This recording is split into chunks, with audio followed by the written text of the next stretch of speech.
Hello, welcome to the PLT overview video for the week of Monday, November 10th, Tuesday, November 11th, and Friday, November 14th. Monday's PLT, the topic is strengthening communication with families. The only announcement or reminder is the FastBridge winter window is the beginning of December up until break. So put that on your calendar for reading and math, and then as far as advisory My Sabers goes, we'll give you time in PLT to complete those within that window.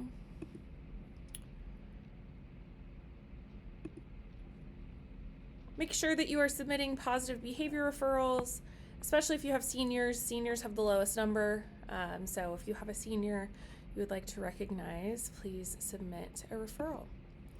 The rest of the slides for Monday walk through strengthening communication with families. So the objective is to enhance strategies for meaningful, consistent, and equitable communication with families to support student success. The prompt is we asked PLT groups to jot down responses to the questions below on a sticky note, a piece of paper, or just make a digital note.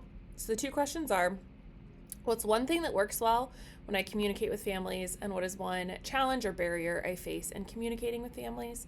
So you might consider these for yourself, talk to a neighbor about them, especially with the things that you struggle with, because they might have a great solution or an idea for you. Then there are some scenarios on here that you can think through on your own, or you can talk through with a neighbor.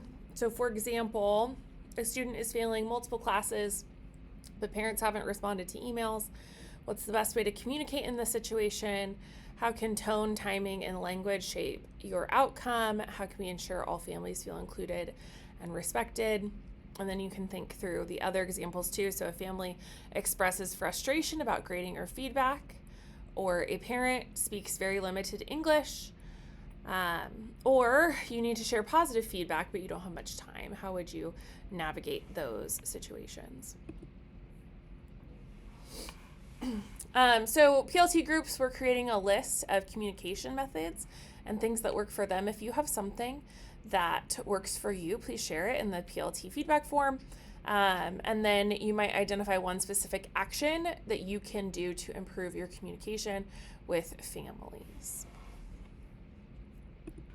Tuesday's PLT is advisory prep. This week is a character strong lesson. So you will do character strong lesson number 6. So before Wednesday, just review the character strong lessons for your grade level, and don't forget to select from the 15 sessions tab to find your correct lesson for the week. And then if you have seniors will take their class picture on this day. They should go to the gym at 10:05. I do believe there will be an announcement made during that. We adjusted the flex time release bell schedule to add 5 more minutes. And then this is something Mr. Dorr shared during the November faculty meeting. And we will share this with students this week. It will start November 20th, which is the it's next week. It's the week before Thanksgiving break. So it'll be a Purple Plus day. So we're hoping that we can plan to remind students of it on the Wednesday when we see them for only the lesson. And then we will implement it or practice implementing it on the 20th, that Thursday, when we just have flex time. So remember, students must create a smart pass for flex time by 11:59 p.m. the day before. Teachers should not accept smart pass requests from a student if created after this time. Teachers are not required to accept flex time smart passes. They can deny any flex time smart pass request. And then a teacher, if a student reaches out to you, you can send a smart pass to a student. So make sure that you review those slides, you update your grades from last week in Canvas and Infinite Campus, all of that. And then last Friday, we had Mr. Dorst go in to where we were planning on having him go in, and then the schedule just got a little crazy with absences and things going on, so we have rescheduled that to this Friday.